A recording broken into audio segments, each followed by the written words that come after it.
Okay, this is News Listener by Angelo. Thank you guys for listening. And today again is May 30th, 2025. Second video ko po ito. And thank you po sa mga manonood at makikinig.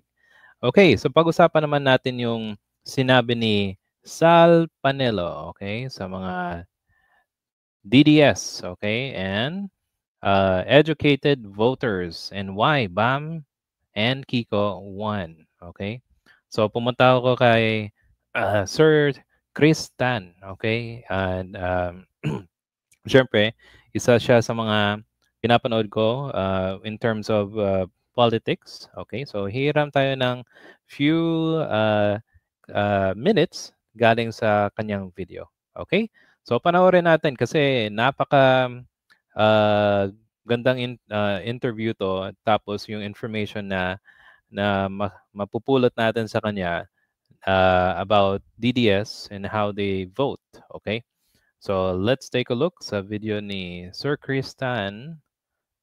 Forward ko siya ng medyo maliit. Okay. Portion ng video kung saan binanggit niya kung ano ba talaga ang mga Duterte supporters. Panoorin natin to. Yan. Well, the Duterte brand is very strong in Mindanao and the Visayas, but you have victories of Bam Aquino and Kiko Pangilinan in those regions as well. And in fact, they also ranked highly in some of the areas in Visayas and Mindanao. But these are areas where they were once demonized by Duterte supporters. So what do you think?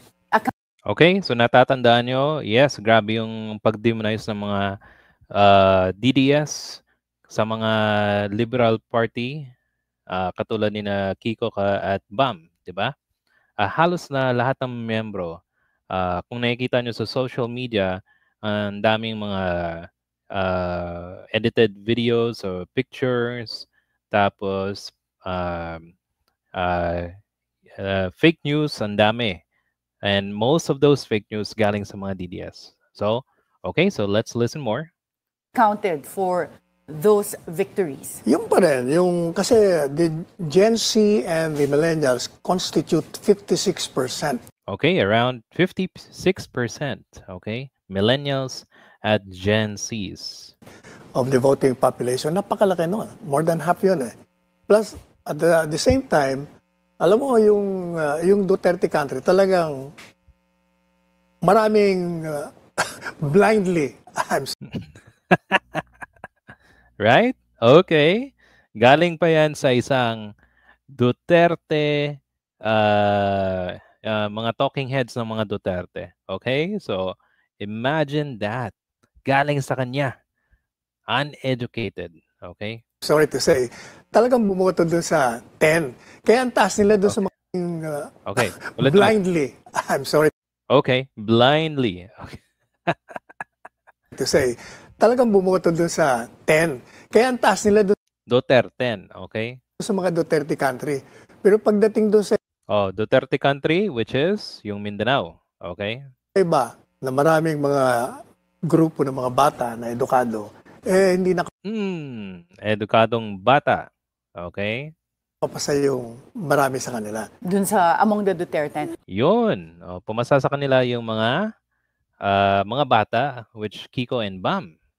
Okay, nakita mo dito si Panelo na mismo nagsasabi na to, na ang mga supporters ni Duterte at mga DDS sa mga nanonood ngayong araw na to, okay, kayo kausap ni Panelo dito, naniniwala ba kayo at tinatanggap ba niyo yung kanyang assessment na bulag kayo? Na bulag Sakit nun, di ba? Bulag kayo. Okay? Sa kanya nang galing yun, hindi sa amin, hindi kay Sir Chris Tan, okay? At kung sino man. Okay? Kaya nanalo si Bam kasi yung kabataan, matalino, tinitignan nila yung track record,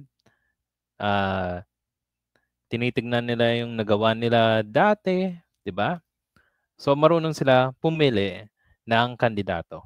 Okay? So, yun. Para sa akin, sakto yan.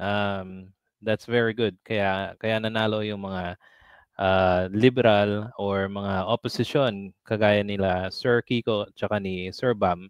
Kasi meron silang pinaglalaban at meron silang plataforma. Hindi katulad ng mga ibang tao na naging kandidato yung main goal nila, mapauwi daw si Tatay Digong. Okay? At masalba si Sara sa impeachment. Kaya, ginawa nilang lahat para lang manalo yung mga bata nila. Okay? So, yun. That's why, okay, we have to choose the right leaders. Yung kabataan ay pumili ng uh, uh, leaders na karapat-dapat. Okay?